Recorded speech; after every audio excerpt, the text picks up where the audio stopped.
வழக்கம் போல தமிழ்தாய் வாழ்த்தும், அதைத் தொடர்ந்து தேசிய கீதமும், அதன் பேர் ஆளுநருடைய ஆங்கில உரையும், அதைத் தொடர்ந்து அதன் தமிழாக்கம் சபாநாயகரால் வாசிக்கப்பட்டு இறுதியில் தேசிய கீதமும் இசைக்கப்பட்டது.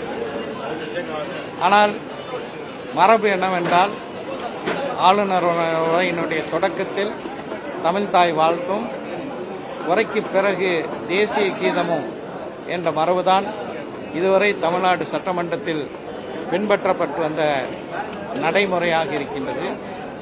அது சற்று மீறப்பட்டு இருக்கிறது. எதிர்காலத்தில் இதை சரி செய்ய வேண்டும் என்று கேட்டுக்கொள்கிறேன். இன்று ஆளுநர் உரை என்பது வாசிக்கக்கூடிய வேலை மட்டும்தான் ஆளுநருக்கு. அந்த உரையை தயாரித்து தருவது ஆட்சியில் இருக்கக்கூடிய அரசு.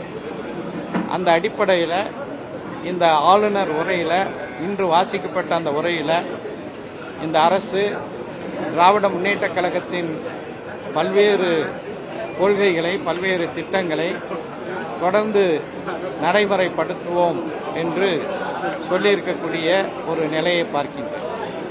ஆனால் கடந்த திராவிட முன்னேற்றக் கழக அரசில் நிதி சீர்கேடு இருந்தது என்று ஆளுநர் தன்னுடைய உரையின் தொடக்கத்தில் குறிப்பிடுகிறார். அதன் பிறகு தமிழ்நாட்டின் தொழில் வளர்ச்சி பற்றி பேசும்போது முந்தைய அரசின் தொழில் வளர்ச்சி கொள்கையை தான் இந்த அரசும் பின்பற்றும், அதை மேலும் நாங்கள் எடுத்துச் செல்வோம் என்று ஆளுநர் குறிப்பிடுகிறார். இது முன்னுக்கு பின் முரணான ஒன்றாக இருக்கின்றது. தமிழ்நாட்டு திராவிட முன்னேற்றக் கழக அரசு நிதிநிலை சீர்கேடாக இருந்தது என்று சொல்லிவிட்டு, பிறகு தொழில் வளர்ச்சியில் திமுக அரசின் கொள்கையை பின்பற்றுவோம் என்று சொல்வது உண்மையிலேயே நிதி சீர்கேடு இல்லை.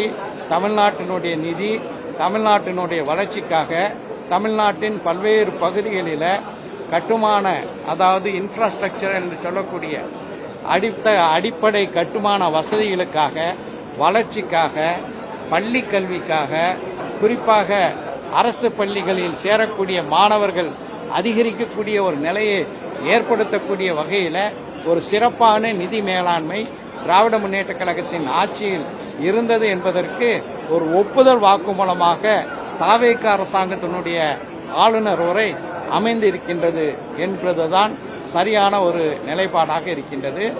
இந்த அரசு இருமொழி கொள்கையை தான் பின்பற்றுவோம், புதிய கல்விக் கொள்கையை தமிழ்நாட்டில் அனுமதிக்க மாட்டோம் என்று அறிவித்திருப்பதை வரவேற்கின்றோம். அதேபோல மேகதாது அணை விவகாரத்தில் இந்த அரசு உறுதியான நடவடிக்கை எடுக்கும் என்று சொல்லியிருப்பதையும் வரவேற்கின்றோம்.